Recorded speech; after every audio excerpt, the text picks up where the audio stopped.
The sun has set. The lights are low. The candles are lit. And so is the host. It is now time for the Creepy Podcast. Twilight was originally fan fiction. Greetings and salutations, creepy people. This is your host, Jason. Nevermind. I am fresh off of oral surgery, so I decided to make a whole new episode a week early. I don't know if I'm actually going to post it a week early, but I am loopy. Oh boy, let's just do this, because I am on board. Let's go. Let's... Welcome. Hold on, let's do it right. Welcome to the Creepy Podcast. I'm counting on you to listen. The Creepy Podcast, Episode 7, Story Numero 1. My dead girlfriend keeps messaging me on Facebook. Read by Vlad the Inhaler. Give it up, creepy people in the house. For Vlad the Inhaler. Word. I feel like my attention span is short right now, so that's why I'm going for some simplicity. And with that said, this pasta is called... This pasta is called...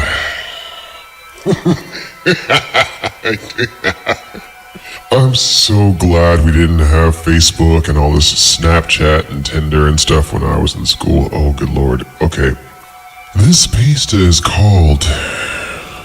My dead girlfriend keeps messaging me on Facebook. My girlfriend Emily died on August 7th of 2012.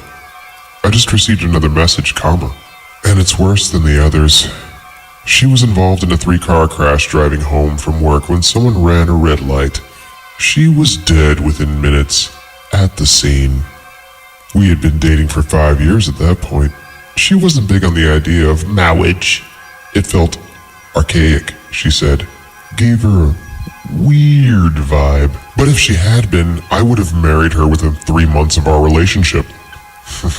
Okay, calm down, millennial. How many kids would you have? 2.7? Alright. She was vibrant. The kind of girl that would choose dare every time. She's like, yeah, I don't care, bring the dog in here, I'll do that, yeah, Instagram that, Snapchat that, yeah, where's the peanut butter? She was vibrant. The kind of girl that would choose dare evere time. She was happy when camping.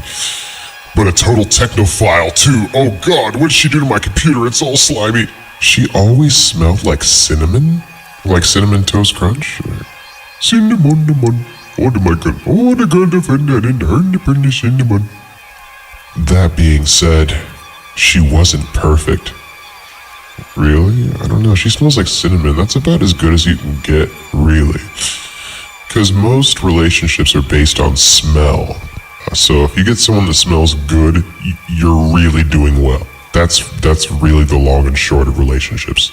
Can you stand the way they smell? That being said, she wasn't perfect. She always said something along the lines of, if I cark it first, don't just say good things about me. I never liked that. If you don't pay me out, you're doing a disservice. I've got so many flaws, and that's just another part of me. So what if I cark it first?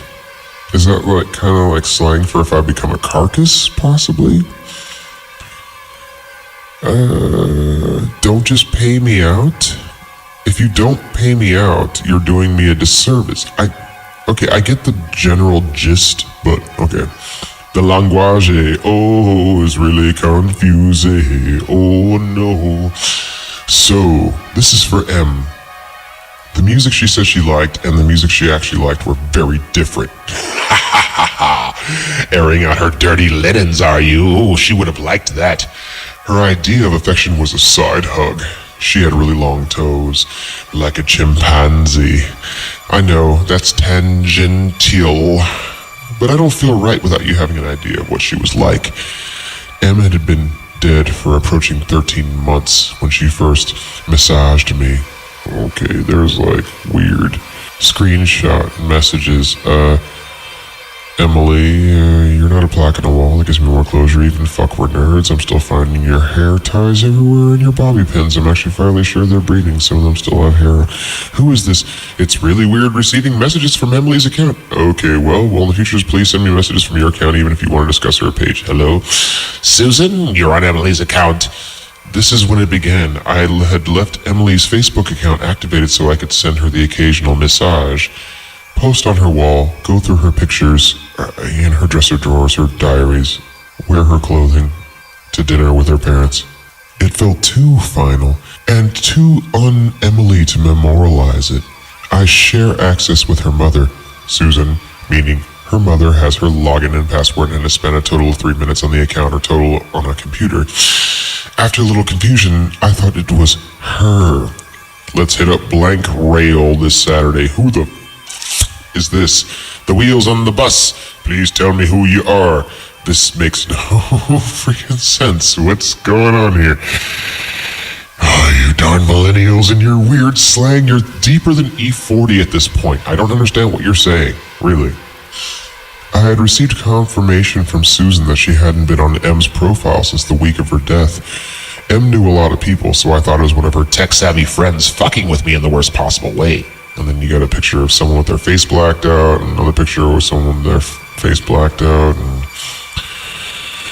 around February 2014, okay, so this is a couple of years later, Emily started tagging herself in my photos. Well, that's weird because isn't Emily dead? Weird, awkward, Emily's dead. She's fucking dead. Around February 2014, Emily started tagging herself in my photos. I would get notifications for them, but they'd normally be removed by the time I got to the picture. The first time I actually caught one, it felt like someone had punched me in the gut. Ooh, that's a terrible photo if it makes you feel like that. I've got screenshots of 2 from April and June. These are the only ones I've been able to catch, so they're a little bit out of timeline I'm trying to write out. Around this time, I began to lose sleep. I was too angry to sleep. Ooh, yes, I feel a kinship. I totally understand that. You just wake up going,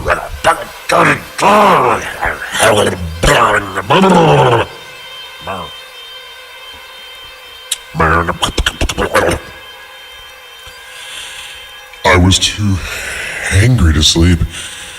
She would tag herself in random photos every couple of weeks. The friends who noticed it thought it was some fucked up bug. I found out recently that there have been friends who have noticed and didn't say anything about it. Some of them even removed me from their Facebook friends list. At this point, you may be wondering, why didn't you just kill your Facebook profile? Oh, really? Come on now.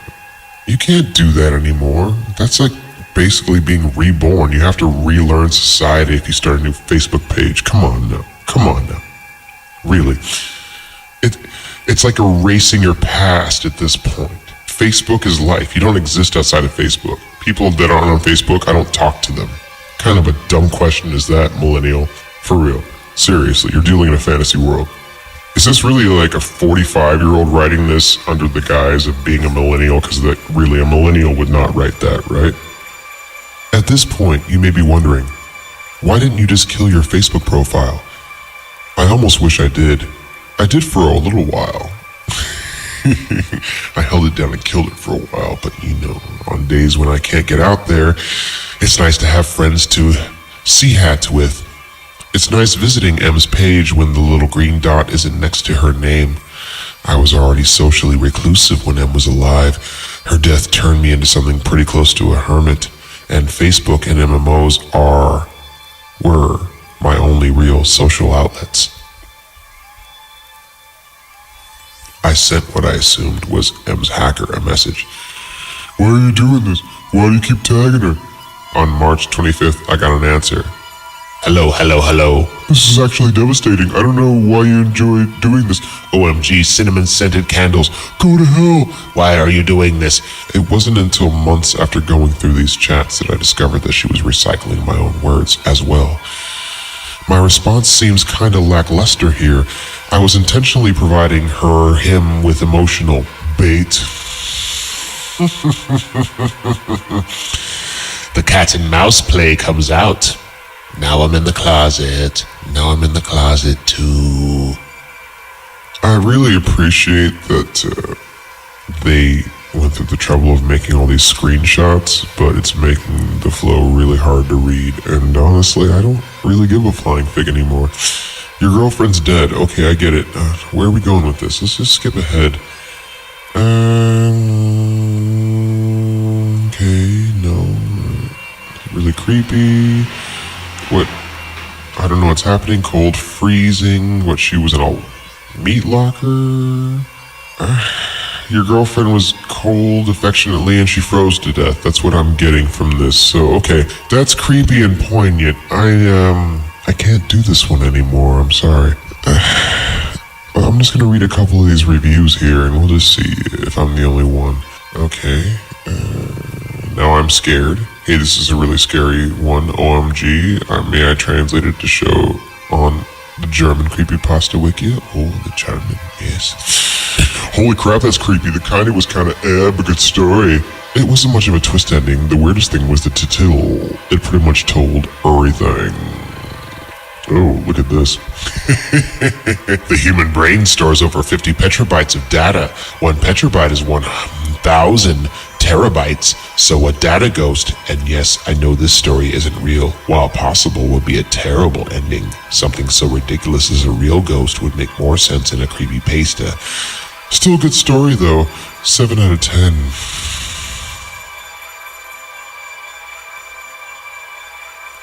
The Creepy Podcast, Episode 7, Story 2, Sweet Nightmares, Sweet Nightmares. These dreams deceive me when I close my eyes. You are sleeping. You do not want to believe you are sleeping. And we're rolling. Sweet Nightmares. It starts with, it's an ellipsis, right? The 3 periods, the 3 dots. Okay, so that's how it starts. It is 3 o'clock in the morning. It has been one of those days, you know the kind, when nothing seems to go right, and nobody seems to be in a good mood, period. Of course you would wake up at 3 in the morning. You jolt awake, not sitting upright, rather contorted in an odd little fetal position. You might think that it was because you were cold, the heat must not be on, period. Of course the heat wouldn't be on.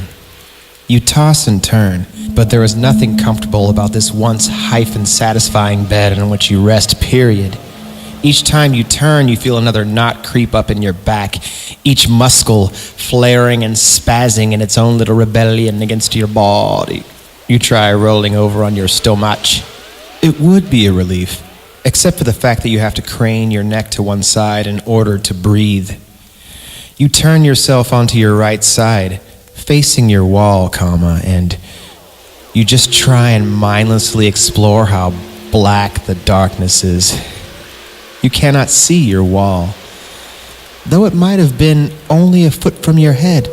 It's funny, the darkness, when you open and close your eyes, is almost the same. That's when it hits you. As soon as you close your eyes, the images come flooding back. You had been having a nightmare, one of the kinds where you can literally feel, or in your case, smell, what is happening to you, period. It wasn't too big of a deal. A man, dark man. Man in ragged clothing had come into your room. He'd been breathing on you. His breath smelled like burnt popcorn and black licorice. As odd as it may have been, he reminded you of a man you once saw at a carnival, you know the one, period. He just stared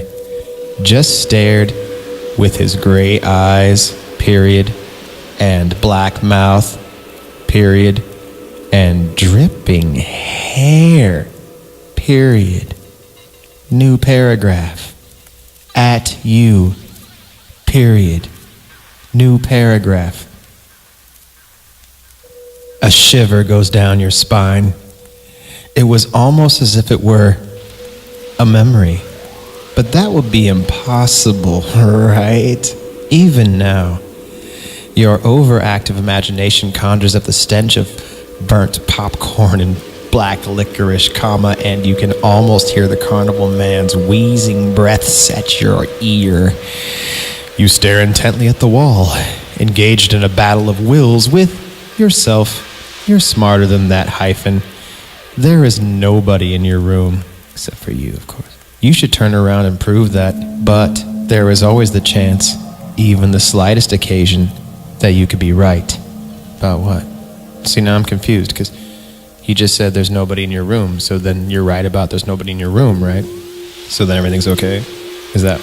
You fling your head away from the wall and examine the looming darkness closely. It is still thick. It is still cold, but no decrepit man breathing down your shoulder. That's good, because that guy's breath stinks like burnt popcorn and licorice. Where do you pull that from? Which uncle's breath smells like burnt popcorn and black licorice? Oh, God. No gray-eyed carny reaching out to caress your head as you lay there. Is that a... Okay, it's a period. It looked like a comma, because, okay, the next thing is capitalized. No gray-eyed carny reaching out to caress your head as you lay there.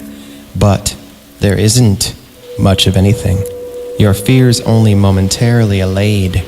You spring out of bed to dash for your light switch, that magical and majestic device which eradicates all imagined evils. Click nothing. You can feel your eyes get wider as you frantically flick the switch back and forth. But there is no electricity, no power. You are powerless against him, against that old man who has just crept up behind you. Oh, black licorice. You whirl around and find nothing but darkness. Hello? You whirl around again, nothing. You think that you can hear him breathing down your neck, and you might even be able to feel his moist breath upon your collar. Frantically, you fight. You flail your arms around you, making sure that if there were any solid object in your path, you would indeed knock it unconscious before it could do the same to you. You hit something. It was the wall. Your hand stings, and you clutch it in the other, cursing slightly. The pain brings it with The pain brings with it rationale. Are you honestly up at 3 o'clock in the morning ransacking your room for some figment of your imagination? You sure are silly. Meth. Your eyes have adjusted to the darkness, even if your mind hasn't, and you dig through your room to find that old flashlight. It works. It's been a long time since I've seen you all flashlight. You sure are bright. Finally, you can see for yourself that there is nothing and nobody in your room. You can see your own breath by the light, and you realize that the heat and the electricity truly are not working tonight. Well, you're already up and about, so you go towards the fuse box to see if anything blew. Nothing. Everything looks to be in perfect order, as far as you can tell, because you're an electrician. You go through the house, trying switches left and right, hitting switches, y'all, but none of them work, yo. You, being a smart and independent individual, do not call anyone to come and have a look at your sorry state of freezing affairs. Must be a Christian Scientist. But you do take a few looks at your doors. They were all locked. Except for one. The back door. It was unlocked, but nobody had come in, right? You were sure of that. Almost. That door would have made such a terrific screech as if its cheap plastic bottom scraped along your floors. That would... Ooh, I just keep thinking about that cheap plastic bottom scraping along your floors. It would have woken the dead. Nobody could have come in. You make sure that it is locked before you go back to bed. Having scouted out your house and your nearly impregnable defenses, those deadbolt locks, you return to your bedroom, grabbing a few extra blankets and a lit candle. As you go, you pile into your bed, the candle safely on your desk in the corner. Your eyes have ceased to be accustomed to the darkness, and so you are right back to square one, though much less frantic this time. Just your luck. Your day was awful, your night or morning, you would probably say semicolon. You're a little anal retentive about specifics have proven to be just as bad, period. Why is it that the early hours of the day are so startling? Everything seems to just come alive around then. Your mind plays tricks on you. Your eyes too. You thought you saw a shadow moving ever so slightly in the candle's light. But you're alone. While you were up, you made sure to check the doors. You locked them all. Right, left. Nobody could get in. And even if he were going to try, he would have to make a great big noise doing so, like the sound of an elephant falling off of a building. Nobody could get in, and even if he were going to try, he would have to make a great big noise doing so. You could see him coming a mile away. Of course you could, but if nobody can get in, that means nobody can get out. What if he had come earlier? Then you better get the lights on so you don't slip in something. Slip and slide. You hadn't locked that back door all the way. Oh, perhaps he had come in and sat in your closet, just waiting to poop out. Oh, just waiting to pop out and strangled to... Oh, God, this is a great sentence. I like this one. Let's go back. You hadn't locked the back door all the way. Perhaps he had come in and sat in your closet, just waiting to pop out and strangle you to death. It's not me. Hold on a second. Perhaps he had come in and sat in your closet, just waiting to pop out and strangle you to death like tu saw in that movie a while ago.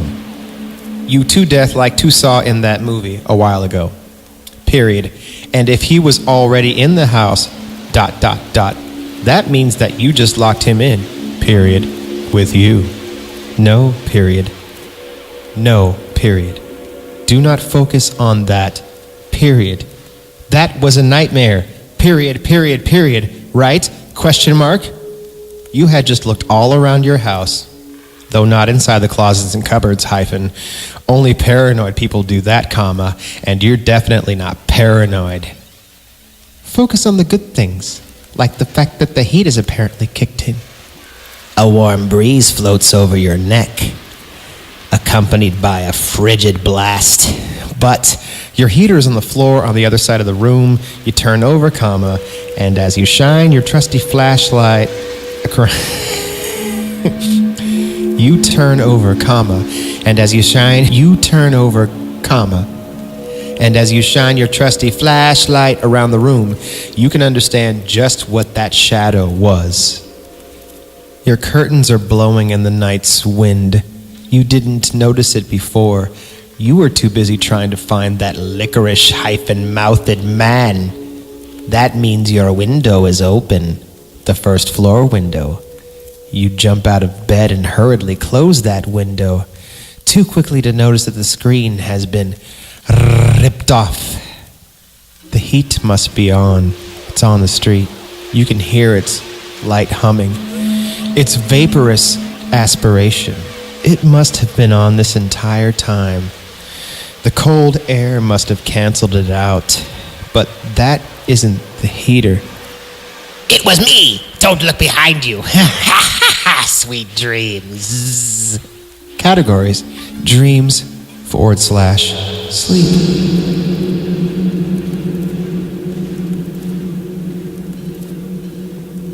The Creepy Podcast, Episode 7, Story 3, Holy Poop and Crappin'. Jason is delirious from having a tooth pulled. He's back to the Holder series. Story Carp. This is not going to end well.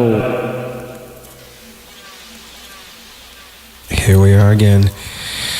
Because I love it so. Because I couldn't stay away. I had oral surgery yesterday and I'm feeling very loopy, which is why I am continuing on with my quest to read all 538 installments of the Holders series.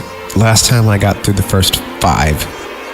I actually already recorded this, but then I deleted it because I make great decisions, so here I go again. Deja vu, the Holders series. But we're gonna do a little review because I need a bit of a refresher here.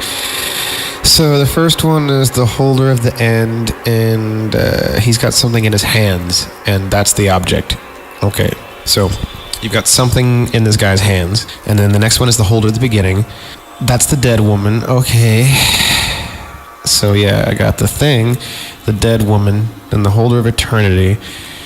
Scalpel. Oh yeah, I have the scalpel. That'll actually come in very handy later, because again, I already read these, so I know what's coming. A tattoo. Okay, and then what's the last one? The Holder of Light. Oh yeah, it's the dude, the creepy guy with the stinky eye holes that puts his eye in your hand, his eyeballs in your hand. Okay, so now we're at the Holder of Song. In any city, in any country, go to any mental institution or halfway house you can get yourself to. Actually, I recommend, if you can plan ahead, there's a lot of really nice mental institutions. There's a lot of really nice mental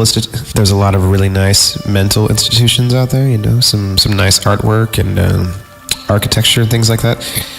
It's worth it if you can plan ahead to, you know, go a couple hours early, walk around, because you're about to get into some heavy shit, so you're going to want to get nice and zen before you start feeling the urge to tear off your own flesh and poking your own eyes out and screaming, deafening whatevers and lugging around a dead lady.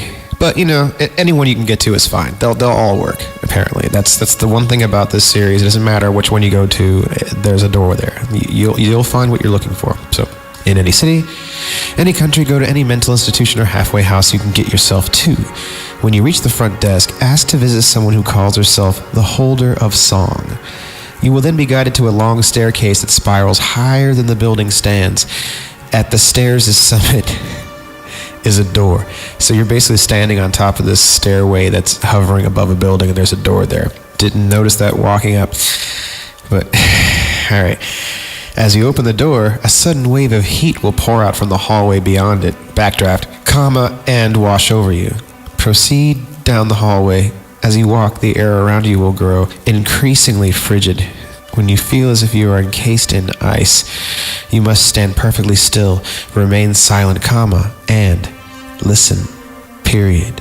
If, after a few seconds pass, you hear a baby crying, turn and run. I agree. No harm will befall you, but the infant's cry will follow you wherever you go. That sounds terrible. If you hear it for the rest of your life, count yourself lucky. If and when it stops, your firstborn child will die. Well, I don't have any kids, so I'm not worried about that. If you do not hear a baby's cry, wait for the hallway to grow warm once more, and then proceed to the door at its end, period. Enter, period. The room beyond will be awash in green light. At its center will be an old woman turning the handle of a silent music box. Seems a bit pointless.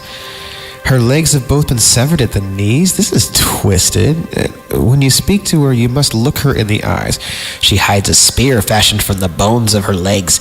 Break eye contact, and she will impale you with it and leave you to bleed to death, seemingly in unending agony. That's terrible. Please stop stabbing me with your leg bones. Oh, shit. Agony. Leg bone agony. She will respond to only one question. What was the song they used to play? The old woman will begin to sing in a language not of this world. Her melody will be the most beautiful one you've ever heard, bringing peace and serenity to your mind, body, and soul. You will find yourself vividly imagining a band of carefree children playing and singing, innocent as can be, and within minutes, the scene will eventually take a horribly sinister turn. The children will begin to fight each other, and their conflict will quickly escalate to the most brutal, lethal violence you can conceive of. Yeah, sounds like Recess. They will impale each other on wooden poles. Yeah, Recess. Yeah. Disembowel each other with sharp rocks, and even rip flesh from bone with their bare hands. Oh, see, they have bare hands. See, that makes it a lot easier to rip flesh from the bone when you have bare hands. It's the claws. You will witness these children, now merely tattered doppelgangers of themselves, spreading death and destruction more horrific than you could ever imagine on your own. You would need at least 5 or 6 other people to help you imagine the destruction and death and horrificness. You will see a naked boy, drenched in blood, singing with delight as he runs through a hellish wasteland, pursued by unspeakable monsters. They will overtake him and utterly destroy him, the song still issuing forth from his shredded lips all the while. Shredded lips. Tasty cereal. Yet, inexplicably, you will remain calm and peaceful even as you watch this unspeakable brutality. When these horrific visions end, an intense pain will stab at your chest. Your heart will feel like it is about to explode. Do not let the agony break your focus. Do not break eye contact with this old woman, lest you invite a fate so horrible that an exploding heart seems lovely by comparison. How do I get myself into the most horrible things ever? Oh, it's better than this. I'll melt your face, but that'd be way better than what could be happening to you. Yes. If you remain steadfast in your gaze, the pain will eventually cease. The woman will stand up. Isn't she missing her legs from the knees down? The woman will stand up, though, with your eyes still focused on hers, you will not know how, and place the music box in your hands. The music box is object 6 of 538. When its song plays again, they will all come together. Kinky. Okay, so I got a dude's eyeball and a dead lady, and oh, now I have a music box that doesn't work. The holder of the path. In any city, in any country, go to any mental institution or halfway house you can get yourself to. When you reach the front desk, ask to visit someone who calls himself the holder of the path. The worker there will try his best to keep a look of indifference on his face while handing you a key which, as he will explain, belongs to an unused supply closet in the building. Oh no. Meet me in the supply closet in 5 minutes. I'll join you there. It's very cozy. If only it were that simple. Upon locating and unlocking the correct door, you will find yourself staring out onto a narrow, winding road suspended in an endless void. The sight only occasionally obstructed by the massive outlines of things best left undescribed. To fall off the path is to be thrown out of reality itself. A nightmarish eternity of inconceivable horror awaits anyone who either stumbles into the void by their own error or is dragged off the path by the timeless monstrosities that reside on the outskirts of creation. If you should ever feel as if you are being watched while traveling through this piece of oblivion, the best chance you have is to immediately freeze in place and hold your breath. Continue to do so until your audience either loses interest or moves in to claim you. If the latter should occur, feel free to scream as hard as you want, though your screams will fall on deaf ears. Oh, that's terrible. Go ahead and scream though, it's okay. At the end of the path lies a door that leads to a small, dirt-caked room. Ooh, dirt cake. Propped up against the room's far wall is a heavily emaciated corpse. I saw them opened for AC and who was it? Napalm Destruction. And propped up against the room's far wall is a heavily emaciated corpse. What's left of his skin has long since blackened with necrosis. Approach it and ask one question. Yeah, go talk to the dead dude. How did they acquire guardians? In response to your query, the corpse will begin to stir. A subtle red glow will emanate from its eye sockets as it lifts its head and begins to whisper the long and macabre story of the holders. It will speak of unholy pacts and unspeakable atrocities. Within time, its tale will touch upon every form of evil known to man or God, and a few forms that neither can comprehend. It's a real mindfuck, dude. Furthermore, if told the title of any holder, the corpse will reveal that holder's history and the meaning of the object that it protects. See, that's handy. That's good. It's like the holder app. Well, almost any holder. The holder of the path will never go into detail about itself. This is because the ghoul hopes that you will not question why it seems to be lacking an object. Truth be told, The ominous glow from within the ghoul's eye sockets is actually the shining light of the object that was somehow sealed inside of its skull. That is object 7, shit, of 538. Its holder will do anything to keep you away from it. Yeah, alright, where's my crowbar, because I need it. Crackety crack, North Trackalaka. Give me that shiny thing inside your skull there, holder. Okay, what's next? The holder of wealth. Yeah, give it up, holder of wealth. Aha. This is a stick-up holder of wealth. In any city, in any country, go to any mental institution or halfway house you can get yourself to. When you reach the front desk, ask to visit someone who calls himself the holder of wealth. That worker will raise one eyebrow, as if puzzled by your request. Spock. Ask a second time, and the worker will shrug and take you across the street where an opulent mansion awaits. Wow, I just totally missed that, I guess, on the way here. Huge opulent mansion. If you are observant by nature, you may notice that the mansion was not there when you started your quest. Okay, that makes sense. Its owner would rather you didn't think about such things. That's creepy. Inside the front door will lie a grand staircase, spiraling up across the foyer. The walls will be covered with fine paintings, and a large marble statue will rest on a pedestal by the base of the stairs. The statue's eldritch features will evoke an image of a truly horrific beast, at once both alien and evil. Admire it all you want, but don't touch it. Unless you wish to awaken this starving monster. I don't suggest you do that because he's starving and you look delicious. He will cover you with cheese. Hot cheese. Stinging and burning your skin. Delicious. Ascend the staircase. As long as you don't touch anything, you will be safe. Don't panic. At the top of the stairs, you will find a small wooden door. Its plain and unassuming appearance is a sharp contrast to its decadent surroundings. It will open on its own for you, so long as you're not afraid. Be a fraidy cat, or else I'm not going to open the door for you, okay? Okay. Past it, you will see a man with a pointed goatee and short, cropped, gelled hair standing behind a large mahogany desk. His suit is made of both human flesh and Italian silk. He may speak, and at great length. Human flesh and He will talk about his amazingly beautiful house and the lovely statue of his concubine resting downstairs. Do not interrupt him, and do not answer any questions he may ask. Sounds like talking to my dad. When he is finished, steel yourself and confidently ask, where the fuck do you get a suit made out of human flesh and Italian silk? Oh yeah, I need that special cut, Yeah, I knocked this guy over. He's got beautiful skin. I was wondering if you could kind of weave it in with the silk. But I know you're probably going to have to do some kind of a tanning process. I don't want this shirt to stink, but I don't want it too leathery either. I want the breathable Italian, silk, but obviously human flesh. Like, Necronomicon X shirts, basically.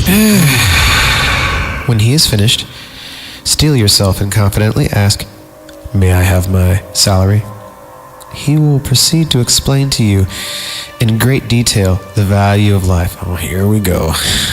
He will talk of things worse than death, and he will tell you exactly what he expects you to do.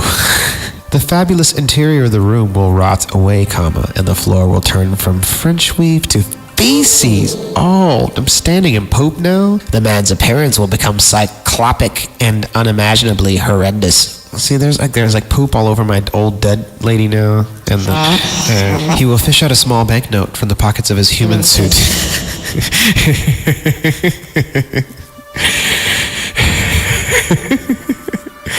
He will fish out a small banknote from the pockets of his human suit, and hand it to you. That note is object 8 of 538. Its holder is counting on you to spend it.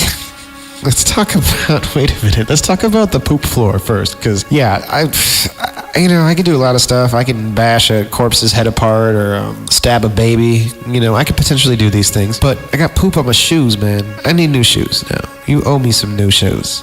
Where is the holder of clean shoes without shit on them? That's what I'm looking for. They better be next. Ah, damn it, it's the holder of wisdom. I need shoes. The feces is making it a lot easier to drag this corpse lady, so that's cool. In any city, in any country, go to any mental institution or halfway house you can get yourself to. When you reach the front desk, ask to visit someone who calls himself the Holder of Wisdom. The desk clerk will chuckle and guide you to an empty room. They will hand you a key and tell you to wait some time in the room until you hear a bell ring. When it rings, you have to lock the door through which you entered.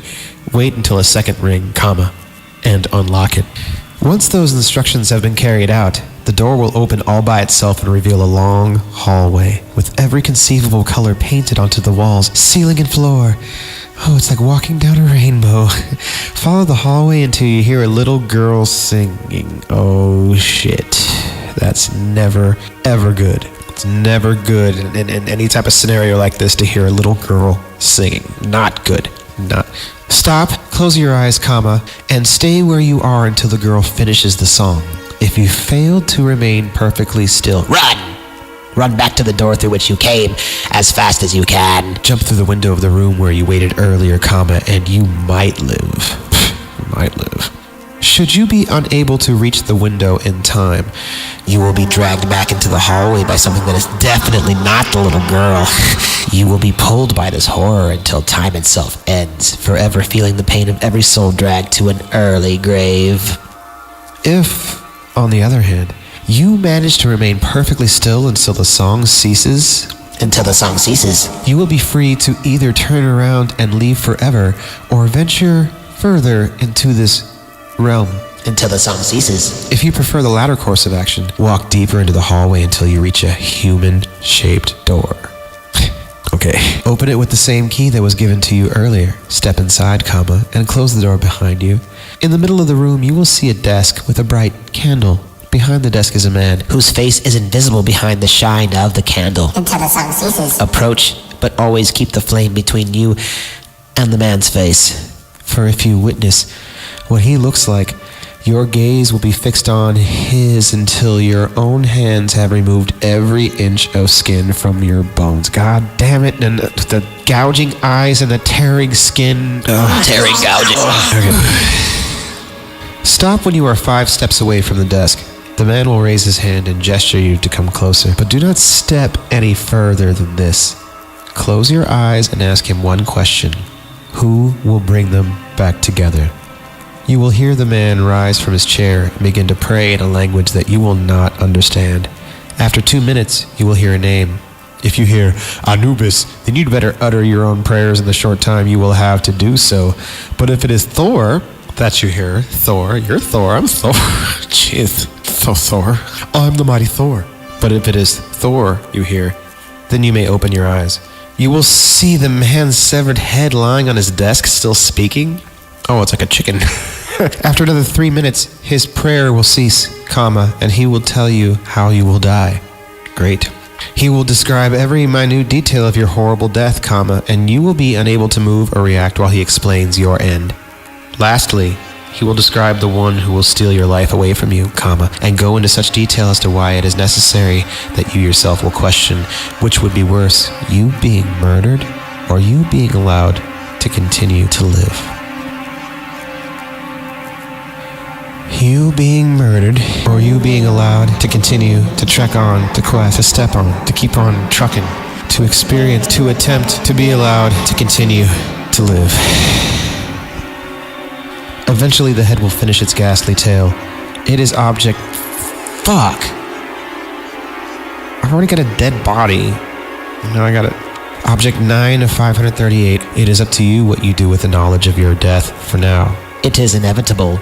Great. Covered in feces, dragging a dead body and a head now. A body and a head. That's like 1 1/5 people. The Holder of Ambition. In any city, in any country, go to any mental institution or halfway house you can get yourself to. When you reach the front desk, ask to visit a man who calls himself the Holder of Ambition. The sound that escapes the mouth of the worker will be so slight, and betray so little reaction that at first, you may not even be sure your words were heard. All doubt will be settled when they guide you towards a stairwell lit by many windows. At the top of these stairs, The worker will leave you to continue your journey alone. You will find yourself standing at the beginning of an eerily calm hallway. Walk to the end. In all likelihood, you will encounter a shadow that moves along the wall. Do not follow it, for it is the one thing that will lead you to a place you do not wish to go, a place filled with your silent fears and failures from which you cannot return, no matter what shape the shadow takes, and no matter how it eases and taunts your dreams with the greatest of your desires and hopes. Do not even let it tempt your gaze. Protect your gaze. Don't let it tempt your gaze, let alone your feet. If you make it to the end of the hallway without losing sight of your goal, you will find an open doorway with no locks. That's terrible, dude. We got bagels and no locks. A doorway with no locks, bolts, or restraints. So there's no locks, but there's no Michael Boltons either, and there's no restraints. So it's okay. That's a decent trade-off. A soft light bathes the room in front of the opening.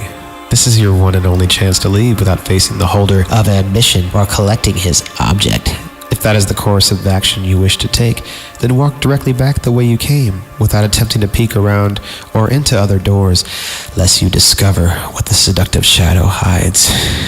What evil lurks in the hearts of men, the seductive shadow knows. Beyond the doorway lies a room, bathed in an artificial light cast by high windows that cover each wall's expanse. At the room's center stands a tall, healthy man, standing naked and looking out into the light. His body is covered in uncountable tattoos and scars. Only his face is recognizable as unaltered human flesh. You might be tempted to look where he looks in search of the object of his focus. Feel free, but you will see nothing, and learn nothing. The man will not react to anything other than the question, what joins them together? When asked, he will turn to look you in the eyes. Meet his gaze, but know that if you are not prepared, if there is even the slightest doubt of your intentions, then you will lose yourself in his soulless eyes for an eternity. If, on the other hand, your gaze is an honest one, then he will begin to speak in a low voice. His tone will be a comical one, his tale told as if they meant nothing at all, but you must not miss a word, for this story is your preparation. Listen carefully to his tale, And remember every detail. When the man finishes speaking, he will bring his hands to his chest, and remove the sutures from one of his more noticeable scars. As the stitches come out, he will As the stitches come out, he will bleed profusely and fatally. When the last of his sutures have come out, he will offer them to you, uttering his final words through his own gurgling blood. Choosing to seek leads to an inevitable. Choosing to seek leads to an inevitable fate. The clump of sutures is object 10. How you use them depends on what you hear. What I hear is the squish of feces all over my shoes. And this old dead person's artery is hardening. Alright, let's try one more. Let's see if we can go for one more. The holder of life. Okay, maybe you can reanimate this old dead lady and she can walk. In any city, in any country, go to any mental institution or halfway house you can get yourself to. Okay, I think I've done this enough times. This is my 11th time. I think I probably already have my go-to halfway houses and mental institutions at this time, right? So we're good. I know where to go. Okay. When you reach the front desk, ask to visit someone who calls himself the holder of life. The worker will try to suppress a groan and you will have to ask again, hipster. He will then lead you to an operating room that looks just like any other you might or might not have seen in your life. Okay. There's potential for that. There might be times in your life when you walk into a room that you may or may not have walked into before. Okay, that's real. Alright, the worker will give you a scalpel and then leave you alone in the room, locking the door behind him. That's not ominous. You will have to wait. Wait for almost an hour. Fucking hour? There's no Wi-Fi in here? Then the door will open and several people will enter the room, including a pregnant woman. The woman will lie down on the operating table. The other people, who will look like doctors, that's good, will prepare everything for the child's birth. While they do that, you will be able to ask the woman one question. Ask How can they be reassembled? Say nothing else, or the doctors will begin to skin and disassemble you. No, doctors, stop disassembling me. No, disassemble number 5. No. You will be fully conscious while they do this. Oh, they're assholes. Okay, I don't like where this is going. I just read the last line. This one's morbid. Okay, stick with me. We're gonna get through these. I mean, if you have to go take a shower and cry, I will too. It's okay. It's okay to do that. If you have asked the right question, the woman will begin to scream. The child is about to be born. You will have to wait until it's over. Oh, really? We can't get this over with now? You're gonna just have this baby? God. Comma. And one of the doctors will give you the child. Oh, that's nice. Thank you for the child. Moving his mouth, but without sound coming from his lips. Oh, thanks for the broken baby. Great. Effective. As soon as he finishes talking and smiles, you will have to throw the child to the ground and ram the scalpel into its head, or else it will smash your rib cage and rip your heart out with inhuman strength. Alright. I guess can't really get hung up on too many things if you're gonna do this holders thing, so smackety smack on the ground is, it's a good thing I have this scalpel handy in my hand. Now it's in your head. You're a dead baby scalpel holder now. If you have thrown the child to the ground in time, it will, despite the scalpel in its head, answer the question you have asked earlier. It will speak with a demonic voice that might drive you mad. While it is talking, the other people in the room will vanish without leaving a trace. After the child finishes talking, it will simply die, and the door of the room will unlock. Okay, that's nice. You are now free to go? Oh, cool. Okay. If you have not been driven mad by the voice. No, I think I'm all right. The dead baby is object 11 of 538. Dare you not remove the scalpel? We're up to 12 here. This one seems promising. It has a good title. The Holder of Catastrophe. In any city, in any country.